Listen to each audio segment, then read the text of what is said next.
Students at Armstrong High School walked out of school Friday to express their views on the school's climate.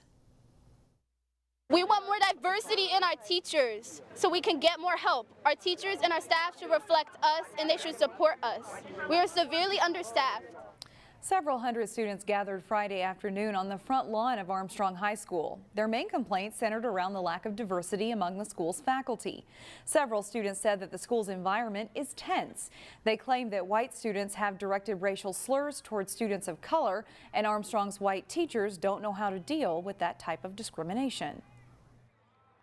Teachers of the other race, staff of the other race don't know how to respond to that because they've never been through that.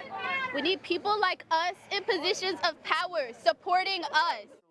At the State of the District address in March, Superintendent Carlton Jenkins talked about the need to address racial disparities. He pointed out that students of color make up 31% of the student population, yet receive 66% of all suspensions and expulsions. CCX News did reach out to the district for comment on today's walkout. A spokesperson told us that the district supports the right of students to protest. New Hope police now have a new tool to help them fight crime and protect officers. But some have raised concerns about militarization of police departments. This week, the New Hope Police Department received this armored vehicle known as an MRAP from the U.S. Department of Defense. The city acquired the MRAP free of charge thanks to a program that provides law enforcement agencies with former military vehicles. New Hope spent about $65,000 to make the vehicle suitable for the needs of the police department. As you know, police officers in today's world are asked to do more and more under more difficult situations than they ever have been before. And so the military recognizes this. Police administrators such as myself recognize that officers need as many tools in their toolbox as they can get. And this is an excellent tool. The MRAP will primarily be used by the West Metro SWAT team that includes New Hope, Crystal, and Robbinsdale. The public can see it firsthand at the vehicle fair Saturday morning at the Crystal Community Center, which runs from 10 a.m. until noon. The rainiest Memorial Day on record, the third wettest year to date on record. It's no wonder why lake levels are so high. It's also why no wake rules are now in effect for several local lakes. The city of Plymouth adopted a no-wake zone for boaters using Medicine Lake. It means watercraft can't exceed 5 miles per hour or a speed that creates more than a minimum wake. The order is also in effect for Fish Lake in Maple Grove, Crystal Lake in Robbinsdale, and the Twin Lakes, as well as expanded no-wake rules for Lake Minnetonka. The no-wake rule is put in place to minimize erosion of shorelines. The concrete for the future New Hope pool hasn't even been poured yet, but plans are already underway for competitive swim meets. Minnesota Swimming is working with the city of New Hope to host a 3-day meet in July for 4 years. The city council accepted a $40,000 grant from the swimming group for the new 50-meter pool, which is expected to open next summer. There will be change at the top of North Hennepin Community College. The president of the two-year school in Brooklyn Park, Barbara McDonald, is leaving to become the president of St. Scholastica, a small private college in Duluth. McDonald has led North Hennepin since 2015. She has a connection to St. Scholastica. It's where she began her undergraduate studies. McDonald will start her new job in August. There's a unique opportunity to check out the local arts scene. Neil Persley takes us to the Maple Grove Arts Center in today's Weekend Showcase.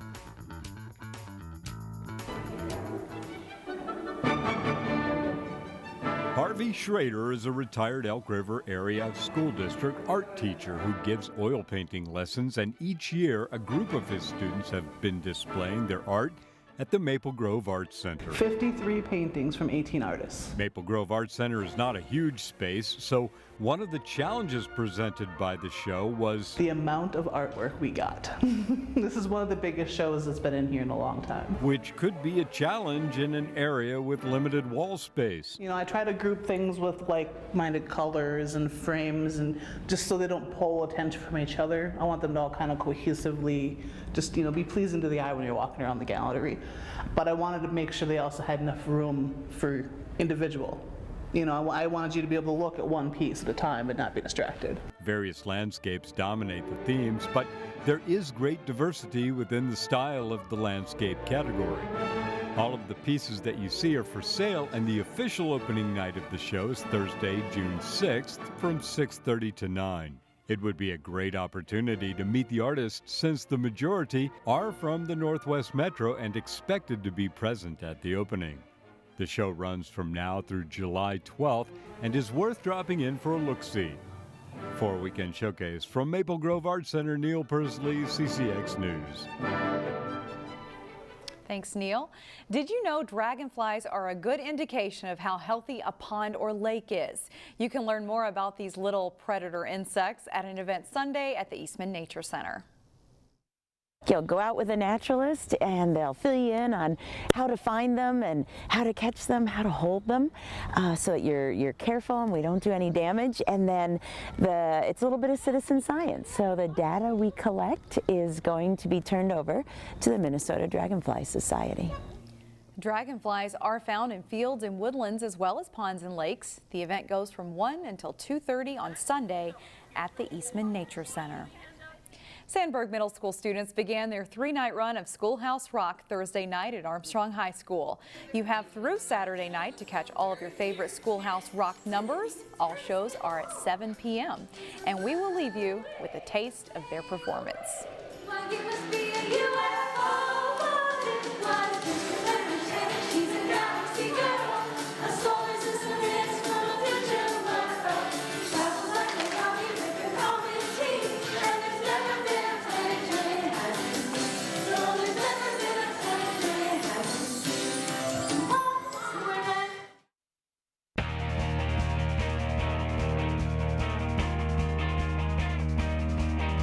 Spots in the state track and field meet are on the line this week. Athletes in Section 6AA went for section titles Thursday at Orono High School. Girls 4x800 relay, the Wayzata team of Keely Moss, Samantha Corning, Amelia Arnone, and Anna Bartels take first. The boys 4x800 is a win for the Trojans team of Luke Maley, Zach Miller, Cameron Arkestein, and Patrick Leonard. We go to the field events in the boys discus. Hopkins Yakabekwe wins big with a top throw of 166 feet 4 inches. Boys high jump, Wayzata's Nicholas Hedlund clears 6 feet 6 inches here, and he is the section champ. To the boys 4x200 relay, Hopkins Jalen Champion, Wyatt Lubarski, Sam Learvig, and Joe Fonbala take first with a time of 126.79. The boys 1600 is also a win for the Royals as Eli Haif takes first. Wayzata's Shayub Hussein is second. In the girls 800 meters, Wayzata's Emma Atkinson follows up her win in the 1600 with another first place. Her time is 2:16.06. And in the boys 200 meter dash, Fonbala wins his third race of the day, beating out Wayzata's Dante White. We'll have more section track and field coverage Monday on our Sports Jam show on CCX. For the second time in 6 days, Champlin Park and Maple Grove met up in Section 5 4A softball. This time a state tournament berth was on the line. Top seed Maple Grove needing 1 win to get to state, Champlin Park needing 2. Bottom of the third, and the Crimson's Jade Tomaszek singles up the middle. Mavis Sachs comes in to score the game's first run. Maple Grove is up 1-0 after 3. The Rebels load the bases in the top of the 5th with 2 outs. Emma Berge hits one, but it's right at the right fielder, Kate Kapsner, who catches it for the 3rd out.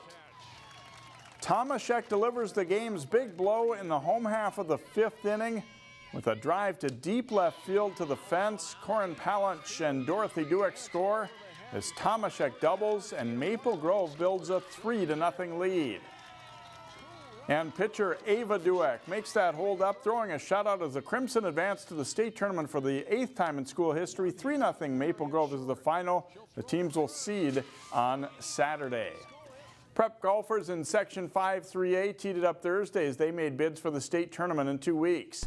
The Maple Grove boys, the defending section and state champions, came into the second day with a 2-shot lead over Spring Lake Park. Nate Adams of Maple Grove, after a beautiful tee shot, rolls in a 3.5-foot putt for birdie on Bunker Hill's east 3rd. Adams finishes 3rd in the tournament with a 36-hole score of 146. His teammate Peyton Miller on the tee on the 5th hole. Miller shoots a second round 77 to finish 7th. Josh Galvin chips one to within inches on the par 5 6th hole. He pars the hole and finishes in a tie for first place with rounds of 73 and 72. As Maple Grove wins with a team score of 596, 14 shots ahead of Spring Lake Park. Galvin ties with Jake Birdwell of Spring Lake Park for medalist honors, and we'll have more on this tournament Monday on our Sports Jam show as well. As expected, Roseville dominated the Section 5 3A girls team competition, but some local girls took shots at state. This is Osseo's Ellen Solom teeing off at the links at North Fork. She records a second straight 81 to finish 7th and qualify for state. Maple Grove's Lauren Contreras looking to return to state. She's oh so close on this putt on number 9. Contreras taps in for bogey and shoots a 78 for a two-day total of 158 to tie for 3rd and move on to state. Layla Franklin of Park Center lines up the par putt and nails it on the 9th hole. She shoots a second round 77 and ties for 5th to move on to state. Catherine Van Aragon of Blaine shows why she's one of the state's best, rolling home the birdie on number 9. She shoots a 73 to follow a 71 and wins by 12 shots.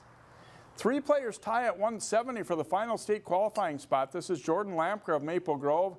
Osseo's Savannah Dickey is also at 170 after just missing the putt, and Dickey wins the playoff to claim the last spot at state.